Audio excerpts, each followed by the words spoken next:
오늘은 요한복음 10번째 시간입니다. 예수만 흥하여라 라는 제목입니다. 따라서 합시다. 예수만 흥하여라. 예수만 흥하여라. 오늘은 예수님께서 인간의 죄를 대신 지시고 십자가 지시기 위해서 예루살렘 성으로 들어가신 날을 기념하는 종려주일입니다. 왜 종려주일일까?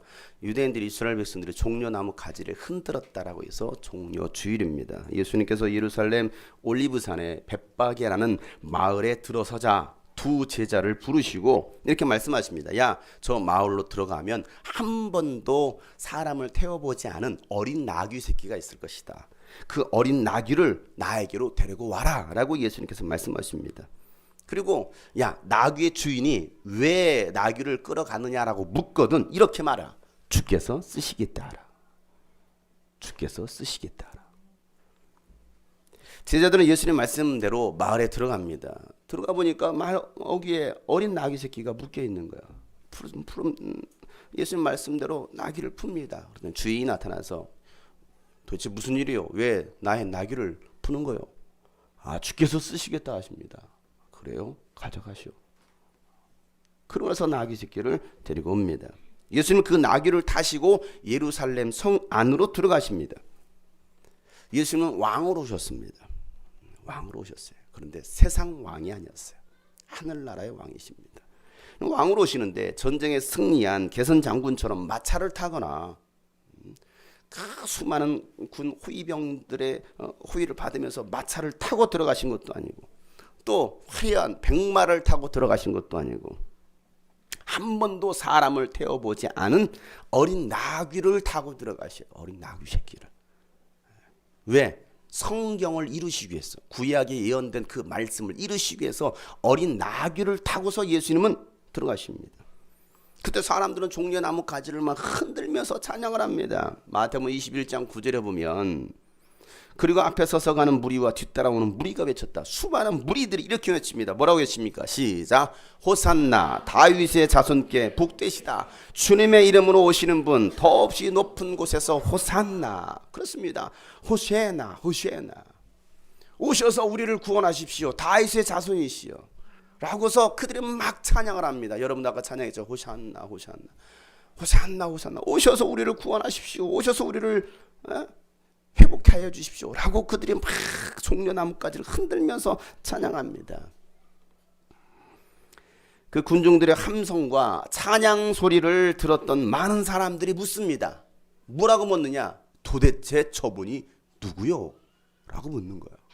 호세나 다윗의 자손께 복되도다 해서 막 찬양하는 그 무리들의 소리를 듣고 도대체 저분이 누구시길래 도대체 저분이 누구요? 라고 질문을 하자 사람들이 이렇게 말을 합니다. 마태복음 21장 10절부터 11절 말씀이에요. 다 같이 한번 큰 소리를 읽겠습니다. 시작. 예수께서 예루살렘에 들어가셨을 때 온 도시가 들떠서 물었다. 이 사람이 누구냐? 사람들은 그가 갈릴리 나사렛에서 나신 예언자 예수라고 말하였다. 온 도시가 들떴어요. 들떴어. 요즘도 온 도시가 들떴습니다. 뭐 때문에? 벚꽃 축제 때문에. 여의도가 미어 터집니다. 또 여기 이 도시에도 벚꽃들이 얼마나 많습니까? 벚꽃 축제한다고 온 도시가 들떠 있어. 그냥 들떠 있어. 흥분의 도가니예요. 수많은 사람들이 막 찬양하고 막 하니까 도대체 뭔 일이야? 이 사람이 도대체 누구길래? 라고 말을 했더니 사람들은 그가 바로 갈릴리 나사렛에서 나신 예언자 예수라고 말합니다. 갈릴리 나사렛에서 나신 예언자 예수라는 거예요. 선지자 예수라는 겁니다. 예수님은 나귀를 타고 예루살렘 성으로 들어가셨는데 예수님의 눈에 비춰졌던 모습들, 유월절을 지키기 위해서 모였던 수많은 사람들, 그 수많은 사람들 가운데 어떤 사람들이 있느냐? 장사하는 사람들이 있었습니다. 비둘기 팔아요, 소 팔아요, 양 팔아요. 그곳에서 장사하는 사람들의 모습이 예수님 눈에 비춰졌어요. 목사님이 목사님이 아니죠. 예수님이 분노하십니다. 예수님이 화가 나셨어요. 그 상을 다 엎어버립니다. 그리고 성전에서 그 장사꾼들을 다 내쫓아내셔요. 다 내쫓아내셔요. 그리고 금요일 십자가 지실 때까지 남은 사역들을 다 이루십니다. 예수님은 자신의 뜻을 이루시기 위해서 이 땅에서 33년을 사신 분이 아니십니다. 나실 때부터 하나님의 뜻을 위해서 나셨고 그 뜻을 이루시기 위해서 목수로 30년을 사십니다. 뭐로 사신다고요? 목수의 아들로 목수로서 30년을 사십니다. 그리고 선한 목자로 3년을 사시다가 십자가 지십니다. 요한복음 6장 38절 말씀 다 같이 큰 소리로 시작. 그것은 내가 내 뜻을 행하려고 하늘에서 내려온 것이 아니라 나를 보내신 분의 뜻을 행하려 왔기 때문이다. 예수님께서 이 땅에 오신 이후에서 이렇게 말합니다. 나는 내 뜻을 행하려고 이 땅에 온 것이 아니다. 다만 하나님의 아버지의 뜻을 행하려고 이 땅에 왔다라고 예수님께서 말씀하십니다. 그런데 예수님의 삶은 33년의 삶은 목수 인생 30년입니다. 그리고 예수님께 주어진 그 사역을 위한 3년간의 사역을 이루십니다. 여러분이 학생으로 살아가는 거, 학생 손 들어보세요. 학생 손 들어보세요. 학생으로 살아가는 거. 직장인 손 들어보세요. 직장인 손 들어보세요. 직장인으로 살아가는 거. 가정주부 손 들어보세요. 가정주부 살림하시는 분들 가정주부 손 들어보세요. 홍태희가 가정주부냐? 그럴만도 해. 너 이상우 형제를 그대로 본봐서 하는구나. 손 내려주세요. 가정주부로 사는 거, 학생으로 살아가는 거, 직장인으로 살아가는 거, 가정주부로 살아가는 거. 여러분 이 모든 것들이 하나님의 뜻을 이루려는 것임을 여러분 아십니까? 뭔 소리예요? 나 그냥 학생으로 살아가는 건데, 나 가정주부인데 무슨 이게 하나님의 뜻을 이루는 거예요? 많은 사람들이 목사나 선교사나 이런 특별한 어떤 부름을 받아 살아가는 사람들, 그런 삶이 하나님의 뜻을 이루는 성직이라고 착각합니다. 아닙니다. 목사로 살아가는 사람들이 성직자가 아니에요. 가정주부로 성실하게 살아가는 사람들이 성직자입니다. 학생으로서 학생 신분에 걸맞게 제대로 살아가는 것, 최선의 삶을 살아가는 사람들이 바로 성직자입니다. 그런데 그렇게 생각 안 하는 거예요. 목수로 최선을 다해 사는 것이 하나님의 뜻을 이루는 삶이었다는 것을 예수님 자신은 아셨어요. 그러니 30년 동안 불평하지 않아요. 목수로 최선을 다해 살아가십니다. 목수로. 예수님께서 깎으셨던 그걸로 예수님 십자가 져셨을지도 몰라요. 목수로 살아가는 게 여러분 하나님의 뜻을 이루는 거예요. 가정주부로 성실하게 살아가는 것이 하나님의 뜻을 이루는 것입니다. 그런데 이걸 모르기 때문에 가정주부로 성실하게 살지 않는 거예요. 학생으로서 성실하게 살지 않는 거예요. 여러분 무엇을 위해서 어떻게 사느냐가 중요합니다. 인생의 목적, 삶의 이유를 분명히 알아야 됩니다. 목적 없는 인생은요 방황할 수밖에 없어요. 목적 없는 인생은요 방탕합니다. 목적이 없으니까. 그래서 바울은 말을 합니다. 빌립보서 3장 13절도 14절 말씀에 이렇게 말하죠. 형제 자매 여러분, 나는 아직 그것을 붙들었다라고 생각하지 않습니다. 내가 하는 일은 오직 한 가지입니다. 뒤에 있는 것은 잊어버리고 앞에 있는 것을 향하여 몸을 내밀면서 그리스도 예수 안에서 하나님께서 위로부터 부르신 그 부르심의 상을 받으려고 목표점을 바라보고 달려가고 있습니다라고 말하고 있는 겁니다. 바울에게는 목표가 있었어요. 가고자 하는 방향이 있었습니다. 그래서 고린도전서 9장 26절에도 이런 말씀을 합니다. 나는 목표 없이 달리듯이 달리기를 하는 것이 아닙니다. 나는 허공을 치듯이 권투를 하는 것이 아닙니다라고 말하고 있습니다. 목표 없는 인생들, 방향이 없는 인생들, 다시 말해서 비전이 없는 사람들, 비전이 없어요. 교회를 다녀도 목적 없이, 목표 없이 교회를 다닙니다. 왜 교회를 다녀? 오늘 교회 왜 오셨습니까? 성령책도 안 들고. 오늘 교회 왜 오셨습니까? 목표 없이, 목적 없이 교회 다니는 사람들, 목적 없이 학교 다니는 애들 많아요. 학교 왜 다니니? 관이 학교 왜 다녀? 공부하려고? 공부하냐? 공부하려고 학교 다니는데 공부 안 해. 목적이 없는 거야. 현명이 학교 왜 다녀? 취업하려고? 취업하려고 취업 준비하고 있어? 안 하고 있잖아. 그 무슨 취업하려고야?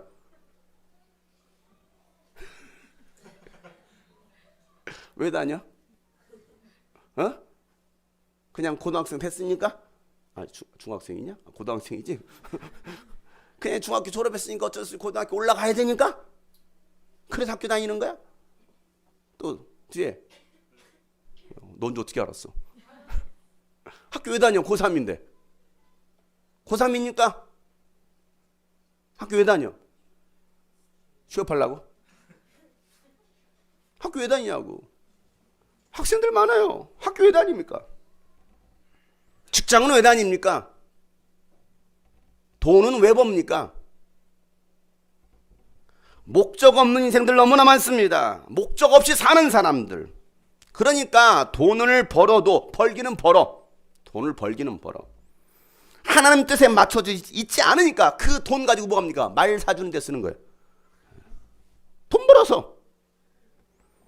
공부하는 것이 하나님 뜻에 맞춰져 있지 않다 보니까 뭐 합니까? 공부는 잘했어. 공부 잘해서 결국 구속되는 거예요. 공부 잘한 사람들이에요. 다 구속된 사람들. 여러분처럼 공부 안 한 사람이 아니에요. 다 좋은 대학교, S대, K대, Y대, 수원대, 경기대, 원주대 있죠. 다 스카이 출신들입니다. 그렇게 열심히 공부했던 사람 다 구속됐어요. 왜요? 하나님 뜻에 맞춰져 있지 않으니까 그런 거예요. 하나님 뜻에 맞춰져 있지 않은 채 공부만 열심히 한 거야. 지난주에 SBS에서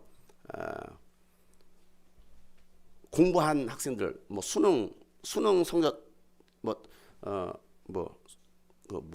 수능 만점자, 수능 만점을 맞았습니다. 그래서 서울대학교 들어간 학생들, 아무튼 뭐 공부 정말 잘했던 아이들이 뭐 좋은 대학교 들어가가지고 어떻게 공부하고 있는가 해서 이제 취재를 했습니다.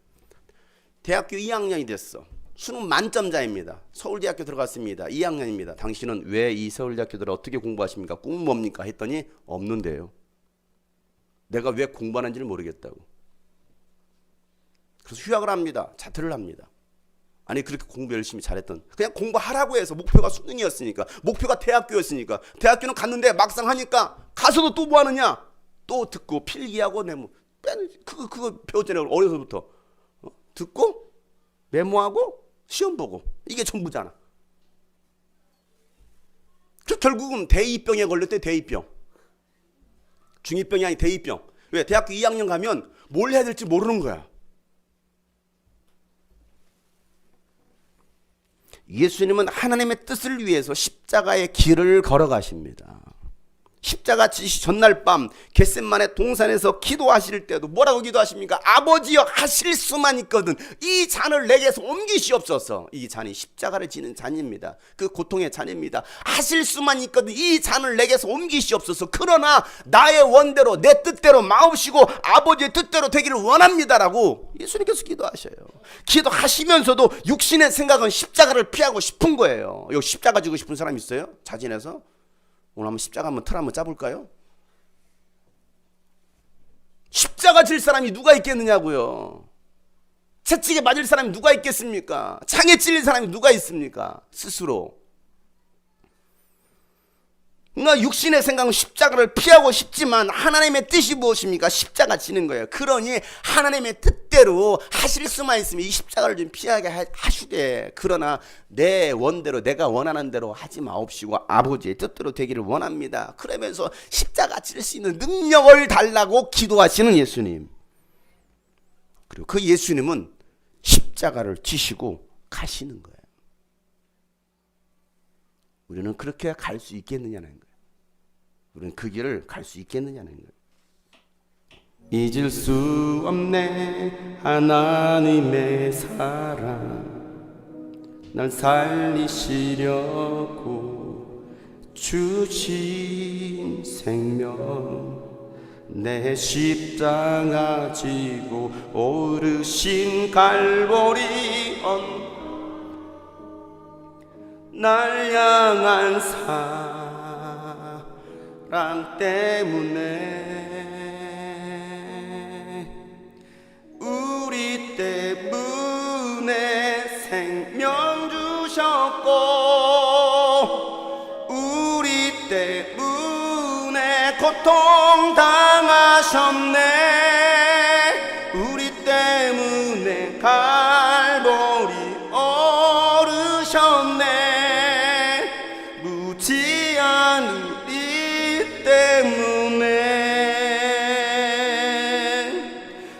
나는 보았네 피 묻은 십자가 날 구하시려고 흘린 사랑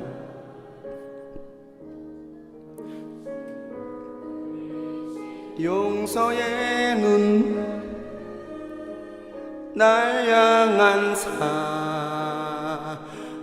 때문에 우리 때문에 우리 때문에 고통 당하셨네 우리 때문에 갈보리 오르셨네 무지한 우리 때문에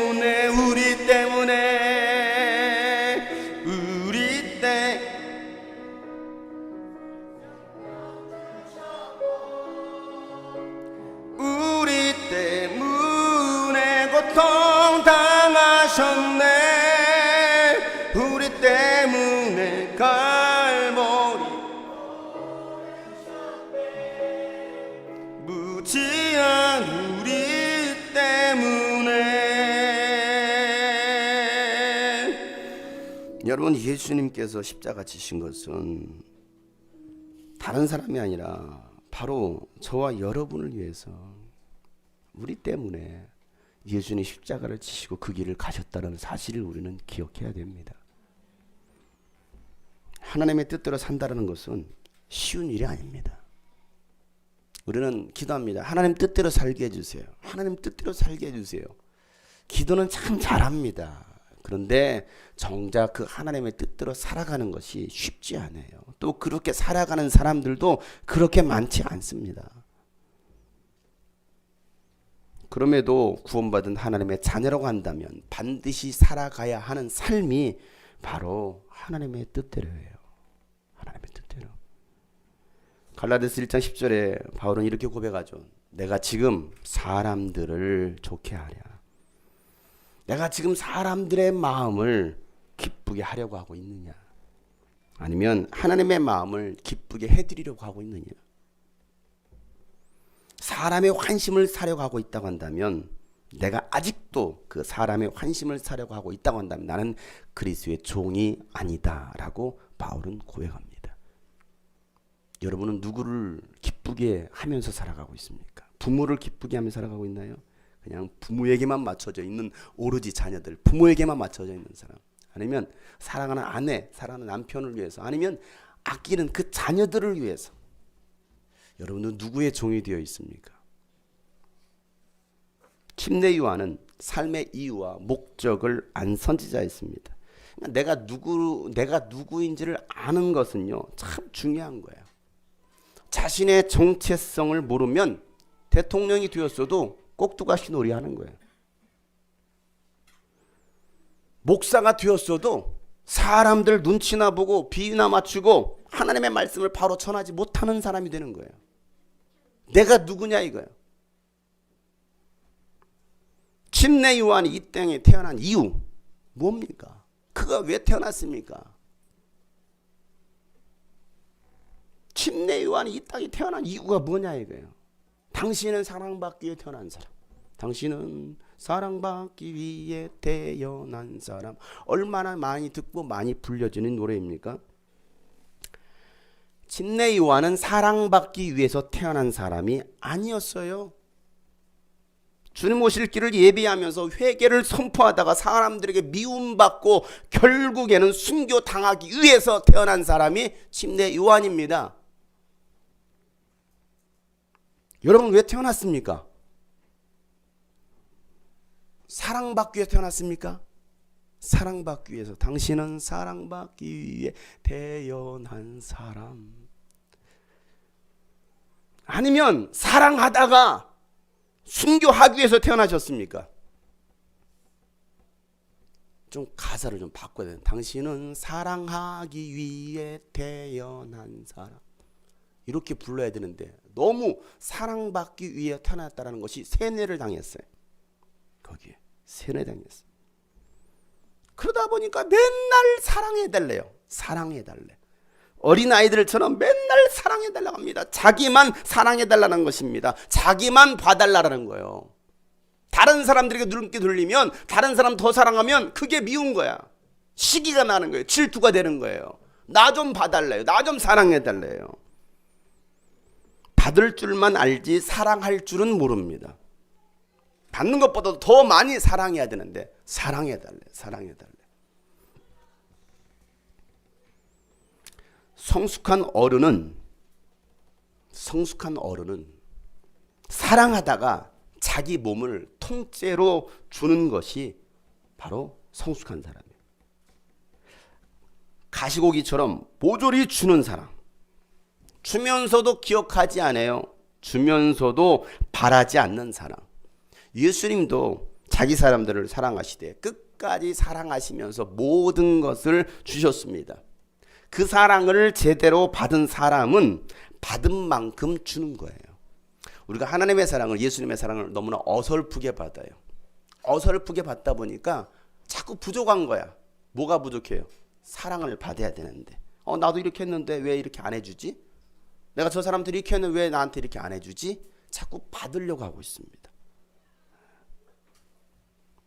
침례 요한은 살기 위해서 산 사람이 아니라 죽기 위해서 산 사람이었습니다. 자신의 영광을 구하며 산 사람이 아니었어요. 수많은 사람들이 침례 요한이 전하는 그 회개의 말씀을 들으면서 침례도 받았습니다. 그리고 그를 따르는 수많은 제자들도 있었습니다. 그럼에도 불구하고 침례 요한, 그가 바라는 것은 세상의 성공, 이생의 자랑, 세상의 영광이 아니었습니다. 사람들에게 인정받는 것 아니었습니다. 그의 관심사는 오로지 뭡니까? 예수 그리스도예요. 하나님 아버지 뜻입니다. 내가 이 땅에 왜 왔느냐 이거예요. 침례 요한의 오로지 관심은 영광이 아니에요. 예수님이에요. 오늘 26절에 이렇게 말하고 있습니다. 26절 말씀 다 같이 한번 읽어보도록 하겠습니다. 시작. 요한의 제자들이 요한에게 와서 말하였다. 랍비님 보십시오. 요단강 건너편에서 선생님과 함께 계시던 분, 곧 선생님께서 증언하신 그분이 침례를 주고 있는데 사람들이 모두 그분에게로 모여듭니다. 자, 예수님이 요단강 건너편에서 침례를 주니까 침례 요한에게 왔던 많은 사람들이 예수님께로 가는 거예요. 그 모습을 지켜봤던 침례 요한의 제자들이 마음이 상했어. 왜? 우리 스승이 있던 사람들이 다 예수님께로 가니까. 그래서 스승이 와가지고 마음이 상한 채로 물어보는 거예요. 많은 사람들이 예수님께로 갑니다 라고 말을 합니다. 어떤 의도로 이야기합니까? 랍비님, 선생님, 목사님, 저 사람들 못 가게 막으셔야 되는 거 아니에요? 라고 얘기하는 거예요. 주님을 꿈꾸신 교회가 3분에 들어온 이후로 엄청난 사람들이 이곳에 몰려들었어요. 수많은 사람 몰려들었습니다. 그런데 옆 동네에 새로운 교회가 또 하나 들어온 거예요. 새로운 교회가. 주님이 주무시는 교회. 그러자 우리 교회에 왔던 많은 사람들이 다 그 교회로 옮겨가는 거예요. 그리고 저는 개털이 되었어요. 다 빠져나갔어. 옆에 교회로, 유명한 교회로. 그 모습을 지켜봤던 최대진 형제가 저에게 찾아와서 하는 말, 목사님, 많은 사람들이 옆에 교회로 다 가는데요, 새로운 그 목사님을 따르는데요, 옆에 교회는 엄청나게 부흥하고 있어요. 어떻게 좀 하셔야 되는 거 아니에요, 목사님? 라고 저한테 얘기하는 거예요. 자, 이런 상황에 저는 뭐라고 말을 해야 됩니까? 아, 그 교회 이단이야? 라고 말을 해야겠죠. 그 잘못된 거야, 이단이야, 이단. 침례 요한이 뭐라고 말합니까? 27절 말씀이에요. 다 같이 한번 읽어보도록 하겠습니다. 시작. 요한이 대답하였다. 하늘이 주시지 않으면 사람은 아무것도 막을 수 없다. 요한의 대답은 굉장히 간단합니다. 하늘이 주시지 않으면 사람은 아무것도 받을 수 없다라는 거예요. 아무것도 받을 수 없다라는 거예요. 하나님이 내게 보내주신 사람은 여기까지라는 거예요. 이게 끝이라는 거예요. 나는 더 이상 미련도 없다는 거예요. 왜? 나는 사람을 모으려고 한 사람이 아니고, 내가 인기 얻으려고, 내가 영광 받으려고 내가 이 사역을 한 것도 아니고, 회개의 복음을 전한 것도 아니었기 때문에 이게 침례 요한의 고백이죠. 그리고 28절에 이렇게 말합니다. 너희야말로 내가 말한 바 나는 그리스도가 아니고 그분보다 앞서서 보내심을 받은 사람이다 한 말을 증언할 사람들이다 라고 오늘 요한이 말하고 있습니다. 최대진 형제님 잘 들으세요. 내가 말했잖아요. 나는 그리스도가 아니라고. 나는 그리스도가 아니라고. 나는 그분보다 앞서서 보내심을 받은 사람이라고 내가 했지 않습니까? 이 말 가서 전해야 될 사람이 바로 형제님입니다. 자매님입니다. 이 이야기를 오늘 침례 요한이 하고 있습니다. 나는 구원자 메시아가 아니고 그분보다 앞서서 보내심을 받은 사람일 뿐입니다. 뭐하라고 먼저 보내심을 받았다고요? 침례 요한을? 주님 오실 길을 예비하라고. 굽은 길을 평탄케 하라고. 높고 낮은 산들을 다 평탄케 하라고 보내심을 받은 선지자가 바로 침례 요한입니다. 누가복음 3장 4절부터 6절에 이렇게 말을 하죠. 다 같이 큰 소리로 읽어보겠습니다. 시작. 그것은 이사야의 예언서에 적혀 있는 대로였다. 광야에서 외치는 이의 소리가 있다. 너희는 주님의 길을 예비하고 그 길을 곧게 하여라. 모든 골짜기는 메우고 모든 산과 언덕은 평탄하게 하고 굽은 것은 곧게 하고 험한 길은 평탄하게 해야 할 것이니 모든 사람이 하나님의 구원을 보게 될 것이다. 이사야 예언서에 적혀 있는 대로 말합니다. 나는 광야에서 외치는 자의 소리에 불과합니다. 소리예요, 소리. 그냥 외치는 거예요. 회개하라, 천국에 가까이 왔다라고 외쳐야 될 소리에 불과하다는 것입니다. 그리고 너희는 주님의 길을 예비하고 그의 길을 곧게 하라. 모든 골짜기는 메우고 모든 산과 언덕은 평평하게 하고 굽은 것은 곧게 하고 험한 길은 평탄하게 해야 될 사명이 바로 나에게 있다라고 오늘 요한이 고백하는 거예요. 그럴 때 많은 사람들이 하나님의 구원을 보게 될 것이다. 하나님의 구원, 예수 그리스도를 보게 될 것이다. 요한은 자기가 해야 할 본분을 알고 그 일을 완수한 사람입니다. 그러면서 요한은 결혼식의 비유를 들어서 설명하죠. 결혼식에는 누가 있습니까? 결혼식에 누가 등장해요? 먹을 것이 등장하죠. 뷔페가 등장합니다. 가장 중요한 이게 빠져버리면 안 돼요. 뷔페가 등장하죠. 결혼식의 주인공은 뭡니까? 뷔페예요. 식권. 결혼식의 주인공은 신랑 신부입니다. 신랑 신부들이 아니죠. 신랑 신부를 축하하기 위해서 하객들이 옵니다. 친구 친척들이 옵니다. 자, 오늘 요한은 그 얘기를 한 것입니다. 요한은 나는 신랑의 친구라는 거예요. 신랑의 친구. 29절 말씀이죠. 다 같이 시작. 신부를 차지하는 사람은 신랑이에요. 신랑의 친구는 신랑이 오는 소리를 들으려고 서 있다가 신랑의 음성을 들으면 크게 기뻐한다. 나는 이런 기쁨으로 가득 차 있다. 신부를 차지하는 사람이 신랑이에요. 신랑 친구예요. 예쁘네. 그리고 신랑 두드러 패고 올라갑니까? 신부를 차지하는 사람 누구예요? 신랑이에요. 신랑. 자, 여기서 신랑은 누구입니까? 예수님이에요. 예수님. 신부는 예수님을 믿게 될 사람들, 교회를 말합니다. 여러분들이 바로 신부예요. 요한은 이 신랑의 친구로 와서 신랑이 오는 소리를 들으면 크게 기뻐할 사람이라는 거. 신랑 신부 왔습니다. 왔구나. 축하해. 얼마나 기쁩니까? 드디어 니야. 너 결혼 못할 줄 알았는데 너 드디어 결혼하는구나 하고서 막 축하해 주는 거예요. 요한에게는 이 기쁨이 있었던 거예요. 이 기쁨. 친구를 드디어 이제 결혼시키는 거예요. 야, 내가 기쁘다. 내가 기쁘다. 내가 기쁘다. 마치 자신이 신부인 마냥. 신부는 얼마나 기쁘겠습니까? 좋겠습니까? 결혼식 때 가장 행복한 날이잖아요. 결혼식에 가면 신랑 신부를 보고 하객들 모두가 신랑 신부를 축하해주고 기뻐하죠. 어제도 결혼식이 있었어요. 한 쌍의 신혼 부부가 탄생했습니다. 그 친구들은 우리 주님이 꿈꾸신 교회 개척했을 때 멤버들입니다.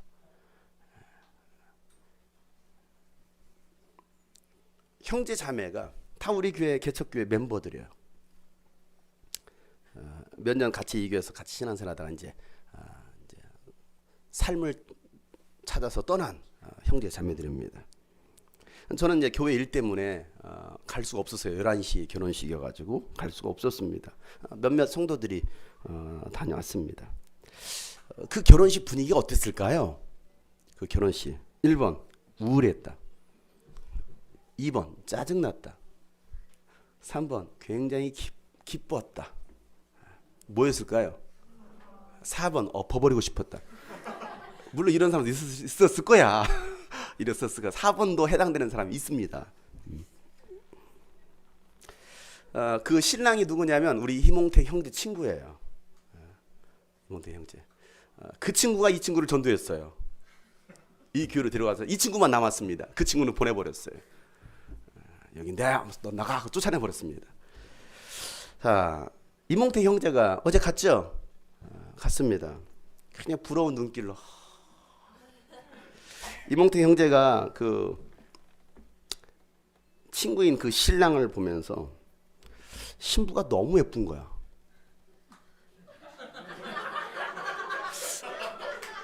같이 갔는데 너무 예쁜 거야.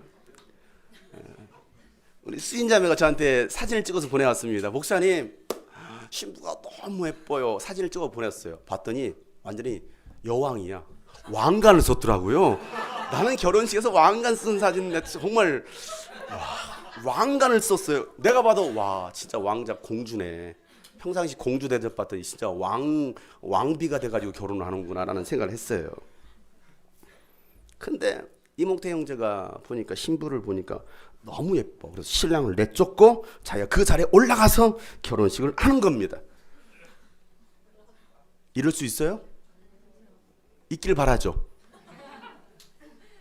이랬다가는 김수진 자매가 옆에서 얼굴을 다 핥혀버리고 이 나쁜 놈의 새끼 하면서 당장 이혼해 하지 않겠습니까? 신랑의 친구 하는 일은 뭐예요? 박수 쳐주는 거예요. 뒤에서 박수 쳐주는 거예요. 이게 신랑의 친구가 해야 될 일입니다. 얘 신부 마음에 들어 내려가 하고서 그 자리에 올라가는 빼앗는 자가 신랑의 친구는 아니에요.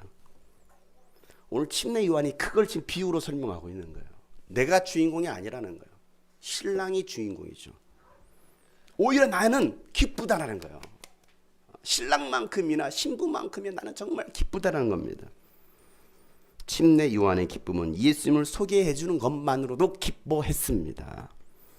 여러분 안에 이 기쁨이 있으십니까? 다른 사람들에게 내가 예수님을 소개해 주는 그 기쁨이 나에게 있느냐 이거예요. 누군가 예수를 만났을 때, 야 구원받았을 때, 정말 당신이 구원받아서 정말 기쁩니다 라고 하는 그 기쁨이 여러분 안에 있느냐 이거예요. 아니면 여러분 짜증납니까? 짜증나. 새로운 사람이 왔어. 열심을 해. 그 모습 보니까 짜증나십니까? 아니면 여러분 미워지십니까? 아니면 여러분 안에 기쁨이 있으십니까? 사람들이 예수님께 다가갈 때 오늘 침례 요한이 제자들이 선생님을 따라서 많은 사람들이 예수님께로 갑니다. 그 말을 들었을 때 침례 요한이 여러분 어떤 반응을 보입니까? 만약에 그 가는 사람들을 다 막아서면서 신랑 대신 예수님이 가는 사람을 다 막아서는 거야. 그러면서 부러워한다. 이는 내 사람이다. 라고 말을 했다라고 한다면, 그러나 그렇게 말하지 않죠. 오히려 더 많은 사람들이 예수님께로 갈 수 있도록 허락합니다. 그리고 하는 말이 오늘 30절 말씀이에요. 시작. 그는 흥하여야 하고 나는 쇠하여야 한다. 예수는 흥하여야 하고 나는 쇠하여야 한다. 여러분 신앙생활은 이렇게 하는 겁니다. 신앙생활의 결론은 예수는 흥하고 나는 쇠하는 거예요. 나는 망해도 괜찮아요. 나는 망해도 괜찮아요. 나는 모든 것을 다 잃어버려도 괜찮아요. 나는 손해봐도 괜찮아요. 나는 죽어도 괜찮아요. 상관없어요. 누구만 흥하면 돼요? 예수님만 흥하면 되는 거예요. 이게 오늘 요한의 고백이에요. 요한은 세상적인 성공에 관심 없었던 사람입니다. 세상의 인기에 관심이 없었습니다. 사람들이 자기에게 많이 몰려들어도 그 자체에 관심이 없었어요. 그의 관심은 오로지 예수 그리스도, 어떻게 하면 더 많은 사람을 예수님께로 돌아서게 할 수 있을까? 이게 요한의 관심사였습니다. 내게 있는 모든 것이 다 사라져도 예수님만 성공할 수 있다고 한다면 자신이 해야 할 일을 다 했다라고 생각했던 사람이 바로 침례 요한이에요. 육신에 속한 사람은요, 예수님 눈에 보이지 않습니다. 그리고 자신만 눈에 보입니다. 나만 어떻게 했었는지 육신의 만족을 위해서 살아갑니다. 자신은 손해보려고 하지 않습니다. 내 것이라 여겼던 것들을 내려놓는 것을 두려운 거예요. 내가 흥해야 돼. 내가. 예수님이 흥하는 게 아니고 내가 흥해야 돼. 그러나 예수님께 속한 사람은 나를 위한 삶이 아니라 예수님을 위한 삶을 살기를 선택합니다. 그리고 그 길을 걸어가는 거예요. 그 길이 십자가의 길이고 사람들이 알아주지 않는 길이라 할지라도, 외로운 길이고 눈물의 길이라 할지라도 그 길을 걸어가는 것입니다. 예수님처럼, 바울처럼, 오늘 침례 요한처럼 그렇게 사는 사람들이 영생을 차지할 수가 있습니다. 자기 영광 다 받고 세상의 것들 다 누리면 영생을 차지할 수가 없어요. 오늘 말씀이 바로 36절에 이렇게 말을 하고 있죠. 36절에 아들을 믿는 사람에게는 영생이 있다. 아들에게 순종하지 않는 사람은 생명을 얻지 못하고 도리어 하나님의 진노를 산다라고 말씀하고 있습니다. 하늘에 속한 사람으로 살 것이냐 아니면 땅에 속한 사람으로 살 것이냐. 오늘 31절 말씀 다 같이 큰 소리로 시작. 위에서 오시는 이는 모든 것 위에 계신다. 땅에서 난 사람은 땅에 속하여서 땅의 것을 말한다. 하늘에서 오시는 모든 것 위에 계신다. 그래요. 땅에 난 사람으로, 땅에 속한 사람으로 살아갈 것이냐 하늘에 속한 사람으로 살아갈 것이냐. 지난주에 영화 시사회를 다녀왔습니다. CGN TV에서 제작한 서서평이란 영화예요. 서서평은요 1880년 독일에서 태어난 엘리자베스 요한나 쉐핑이라는 여인의 삶을 다룬 영화입니다. 쉐핑. 이 쉐핑은요 어려서부터 아빠 없이 자랍니다. 그리고 독실한 천주교 신자였던 엄마에게서 엄마로부터 미움받아요. 아빠 없는 아이예요. 그 당시에 아빠가 없다라고 하는 것은 노예입니다. 노예. 그런데 이 독실한 천주교 신자였던 이 엄마가 쉐핑이 예수를 믿어요. 기독교 신자가 됩니다. 예수를 믿는다는 이유로 이 딸을 내쫓습니다. 버림받아요. 그렇게 자란 고아 소녀입니다. 노예처럼 자랐던 그 어린 소녀가 자신을 버린 엄마, 그 엄마는 미국으로 가버려요. 도망가 버려요. 혼자 살아. 엄마 찾아 산만리. 그래서 미국까지 먼 그 미국 땅까지 찾아갑니다. 그런데 그 엄마를 만날 수가 없어요. 미국에서 혼자 살면서 어렵게 이민살이를 하는 것이죠. 혼자 살면서 간호사가 됩니다. 간호사가 되고 그리고 예수를 믿으니까 교회 공동체 안에 속하게 됩니다. 어느 날 선교사님으로부터 성경 공부, 제자 훈련, 양육을 받다가 조선에 관한 이야기를 합니다. 쉐핑에게. 조선이라는 나라가 있다. 조선. 거기는 정말 가난한 나라고 거기 일본에게 나라를 빼앗겼고 그 조선이라는 민족에는 지금 복음이 제대로 들어가 있지 않다. 예수도 알지 못한다. 그 조선 땅에 관한 이야기를 듣게 됩니다. 그리고 어린 20대 나이에 일본에게 나라를 빼앗긴 이 조선 땅에 가방 하나를 들고서 들어옵니다. 제주도에 먼저 들어와요. 그리고 그곳에서 그가 간호사로서 살아가면서 예수 그리스도의 사랑을 나타냅니다. 고아와 나환자들, 길거리의 거린들, 그리고 무지하고 힘없는 여인들의 어머니가 되어줍니다. 그리고 쉐핑은 자신의 이름을 쉐핑, 이걸 한자로 바꾸죠. 서서평. 쉐핑, 서서평. 서평이란 뜻은 뭐냐면 서서히 평온하게 입니다. 서서히 평온하게.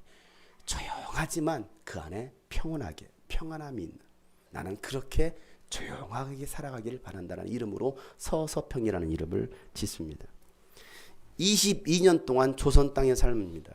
제주도에서 그리고 호남 광주에서 삽니다. 간호사로, 선교사로. 그런데 선교사란 이름보다도 간호사란 이름보다도 파란 눈을 가진 어머니로 살았습니다. 그리고 고아 14명을 입양합니다. 길거리에 버려진 그 고아들 14명을 결혼도 안 한 아가씨예요. 그런데 14명을 자신의 딸로 입양을 합니다. 가진 것을 가난한 사람들에게 다 나눠줍니다. 월급을 받으면, 간호사로서 그 월급을 받으면 거기서 하나님께 헌금하고, 그리고 가난한 사람들을 구제하고 하다 보면 쓸 게 아무것도 없어. 그리고 정작 자신은 영양실조로 삶을 마칩니다. 어떻게 참 불쌍한 거 아닙니까? 비참한 거 아닙니까? 그가 죽을 때 남긴 것이라고는 남에게 나눠주고 반쪽이 된 담요 한 장, 그리고 동전 7점, 그리고 강냉이 2홉이 전부였습니다. 이 여인이 살아갔던 삶의 흔적, 다 찢어진 담요 한 장, 그리고 동전 7점, 그리고 강냉이. 이 여인이 이렇게 말합니다. Not success, but service. 나는 성공을 위한 삶이 아닙니다. 나는 오로지 섬김입니다. 이 여인이 가지고 있던 생각입니다. 성공이 아닌 섬김의 삶을 죽는 날까지 보였던 이 서서평, 예수님처럼 살아간 여인입니다. 그가 죽었을 때요, 광주 시민으로 죽어가요. 광주 안에 살았으니까. 그 한 여인이 죽었는데 독일에서 왔던, 미국에서 왔던, 독일 국적을 가진 그 파란 눈을 가진 그 여인, 한 여인이 죽었는데 광주 시민이 통곡을 합니다. 그 장례식에 1000여 명이 넘는, 위로하려고 1000여 명 있는 사람들이 옵니다. 조문을 옵니다. 그리고 광주시 최초로 사회장으로 장례를 치릅니다. 광주시가 그 한 여인의 죽음을 애도하면서. 그리고 이 모든 과정을 한 신문사 기자가 신문에 냅니다. 그가 조선에 살면서 위대한 일을 많이 했음에도 불구하고 지금까지 이름도 알려진 무명의 선교사가 되었습니다. 서서평이란, 쉐핑이란 이름을 들어본 사람이 누가 있나요?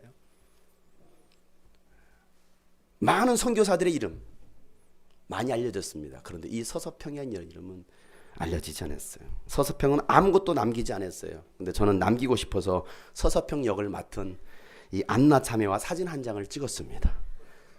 한 장 남기고 싶어서. 예수는 흥하고 나는 쇠야 하리라는 이 요한의 말처럼 살아갔던 서서평, 오늘 이런 사람을 찾아보기 힘든 시대예요. 자꾸 우리는 남기려고 합니다. 내가 드러나려고 합니다. 나 좀 알아달래요. 창용성이라는 사람 좀 알아달래요. 나 이런 사람이야. 좀 알아달래요. 교회에서도 나 좀 알아달래요. 사회에서도 나 좀 알아달래요. 나 이런 사람입니다. 사랑 여러분, 오늘은 종료주일입니다. 여러분 무엇을 위해서 살아가고 있습니까? 여러분 누구를 위해서 살아가고 계십니까? 예수는 우리를 위해서 모든 것을 주셨습니다. 그리고 자랑하지 않으셨습니다. 죄인인 우리를 살리시려고 십자가를 지셨습니다. 채찍에 맞으셨습니다. 창에 찔리셔야 했고 가시 멸관을 씌셨습니다. 그렇게 해서 구원받은 우리들은 지금 무엇을 하며 살아가고 있느냐 이거예요. 그렇게 구원받았는데 나는 지금 무엇을 위해 살아가고 있느냐 이거예요. 무엇 때문에 여러분 힘들어하고 계십니까? 무엇 때문에 여러분 아파하고 계십니까? 무엇 때문에 여러분 눈물을 흘리십니까? 예수님 때문입니까? 나 때문입니까? 여전히 내가 살아서 나를 흥하게 하려는 마음 때문에 힘들어하고 있지는 않습니까? 무익한 나는 쇠하고 오직 예수만 흥해야 되는데 예수는 온데간데 없어요. 예수님 없고 나만 살아서 나만 있어. 나를 위한 삶에 고통당하고 있지는 않습니까? 살아도 주를 위하여 죽고 또 살아도 주를 위하여 살고 죽어도 주를 위하여 죽을 수 있는, 사나 죽으나 난 주님의 것이기에 나에게는 오직 예수만 드러나게 하십시오 라는 이 고백, 여러분들 아까 했던 찬양입니다. 오직 예수만 흥하게 해 주십시오. 이것이 오늘 우리의 기도와 결단이 되어야 됩니다. 오늘 이 종료주일에 예수님의 그 희생이 없었다고 한다면 우리는 이 자리에 있을 수 없고 하나님 나라를 바라볼 수도 없습니다. 여러분들의 그 눈물이 무슨 의미입니까? 무엇 때문에 여러분 고통하십니까? 힘들어하십니까? 아파하십니까? 무엇이 여러분을 힘들게 하십니까? 무엇 때문에 여러분은 상처를 받으셨습니까? 지난 미니캠프 때 이런 말씀을 나눴습니다. 여름이 힘들죠. 아프죠. 고통스럽죠. 근데 정말 고통스럽습니까? 정말 힘듭니까? 정말 괴롭습니까? 아니, 예수님보다도 아픕니까? 예수님보다도 힘듭니까? 예수님보다도 고통스럽습니까? 그 예수 그리스도를 바라보라. 그 예수 그리스도를 생각하라. 그러면 낙심하지 않을 거야. 그러면 지쳐 쓰러지지 않을 거야.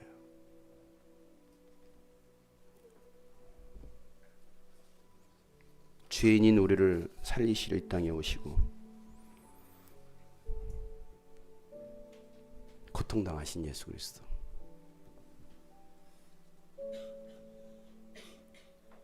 이스라엘 가면요, 6월달에 이스라엘 우리 다시 또 가게 되는데, 예수님이 나시고 사시고 사역하시고 죽으신 그곳에 예수님 안 계셔요. 예수님의 은혜를 찾아볼 수가 없어요. 순장사꾼밖에 없습니다.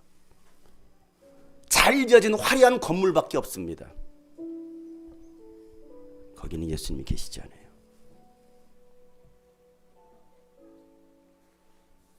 오늘도 예수님은 그곳에 계시지 않고 가난한 사람들을 찾아가십니다.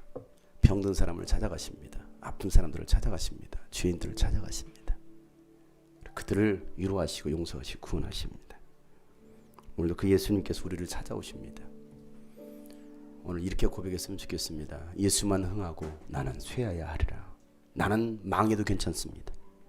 나는 맞아도 괜찮습니다. 나는 상처받아도 괜찮습니다. 나는 욕 얻어먹어도 괜찮습니다. 나는 손해봐도 괜찮습니다. 누가 알아주지 않아도 괜찮습니다. 그저 예수님만 흥했으면 좋겠습니다. 사람들이 나를 비웃어도 괜찮습니다. 예수만 흥했으면 좋겠습니다. 이게 우리의 고백이 되어야 되지 않겠습니까? 난 지극히 작은 자 죄인 중에 괴수 무익한 나 부르셔서 간절한 기대와 소망 부끄럽지 않게 십자가 전개 어디든지 가리라 어디든지 가 주 위에 서라면 나는 전하리 그 십자가 내 몸에 밴 십자가 그 보혈의 향기 온 세상 채울 때까지 난 지극히 작은 자 난 지극히 작은 자 죄인 중에 괴수 무익한 나 부르셔서 간절한 기대와 소망 부끄럽지 않게 십자가 전개 하셔 어디든지 가리라 어디든지 가리라 주 위에 서라면 전하리 그 십자가 내 몸에 밴 십자가 그 보혈의 향기 온 세상 살아도 주를 위해 살아도 주를 위해 죽어도 주를 위해 사나 죽으나 난 주의 것 가에는요 십자가의 소망 내 안에 주만 사시는 것 살아도 주를 위해 죽어도 주를 위해 사나 죽으나 난 주의 것 십자가의 능력 십자가의 소망 내 안에 주만 살아도 주 살아도 주를 위해 죽어 나는 쇠하고 예수만 흥하여 하리라. 살아 죽으나 난 주님의 것입니다. 십자가에는요, 십자가에서 우리 예수님을 바라봅시다. 예수님을 생각합시다. 두 손 높이 들고 살아도 주를 위해, 살아도 주를 위해, 죽어도 주를 위해, 살아 죽으나 난 주의 것. 십자가의 소망, 내 안에 예수만 응하게 하여 주시옵소서. 나는 쇠하더라도 예수만 응하게 해달라고 주님 앞에 주여 한번 부르시고 더 저렇게 합시다. 주여,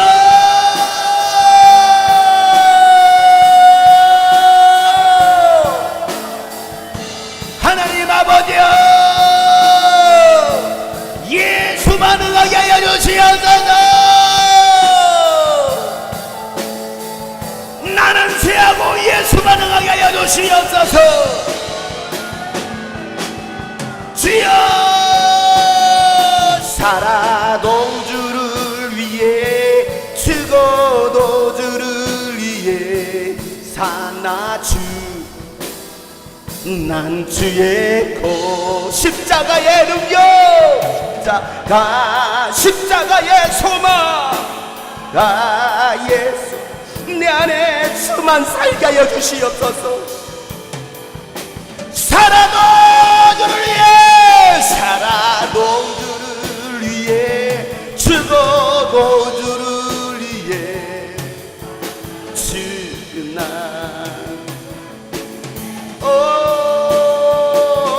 십자가의 능력,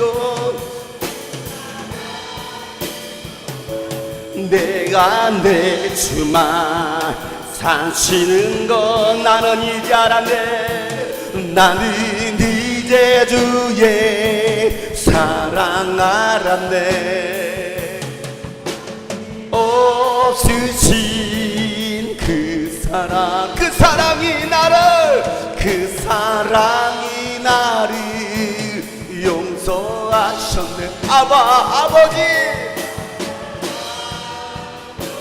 나는 이제 주의 사랑 알았네. 나는 이제 주의 사랑 알았네. 아낌없으시 그 사랑이 나를 용서하셨네. 아버지,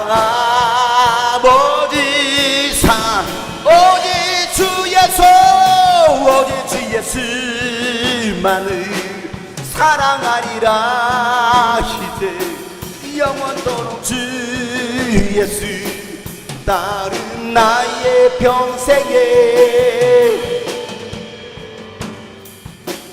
찬양하리라. 주만 성복하. 우리 마지막으로 주님께 두 손 높이 들고 오직 주 예수만을 사랑한다고 고백합시다. 오직 주 예수만을 사랑하리라.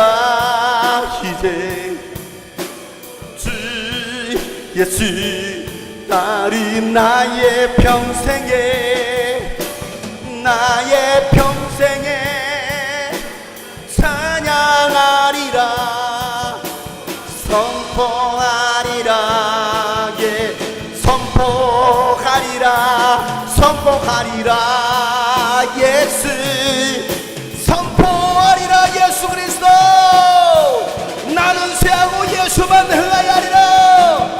선포하리라. 예수 그리스도 하나님이 이런 삶을 살게 하여 달라고 다시 한번 여러분 간절하게 주여 한번 부르시고 도도록 기도합시다. 주여,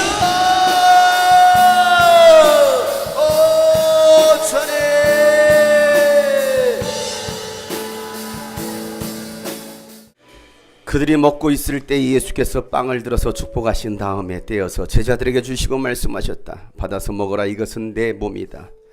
또 잔을 들어서 감사 기도를 드리신 다음에 그들에게 주시고 말씀하셨다.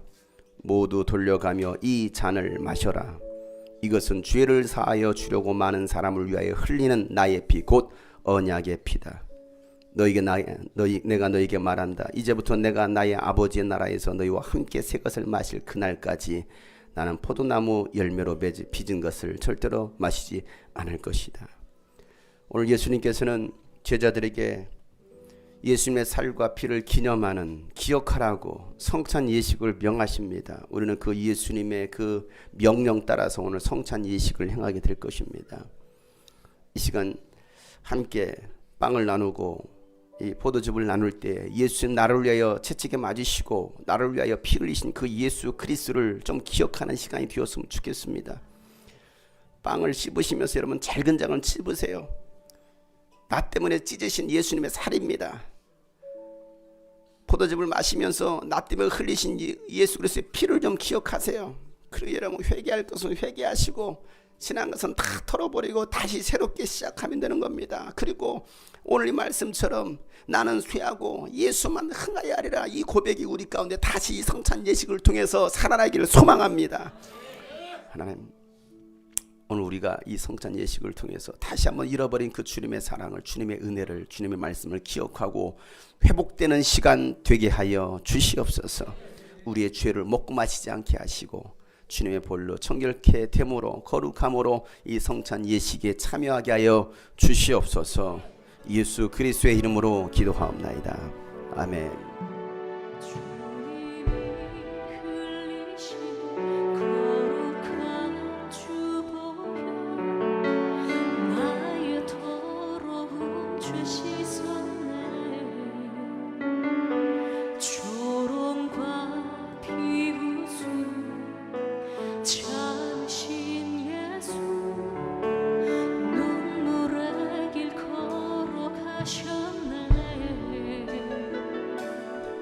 이제는 우리 구주 예수 그리스도의 은혜와 하나님 아버지 놀랍고도 지극하신 사랑과 성령님의 감화 감동 교통 충만하심이 오늘 말씀처럼 예수만 흥하고 나는 쇠하리라 다시 한번 결단한 모든 하나님의 사람들 머리 위에 이제부터 영원토록 함께 하시기를 간절히 축복하며 기도하옵나이다. 아멘.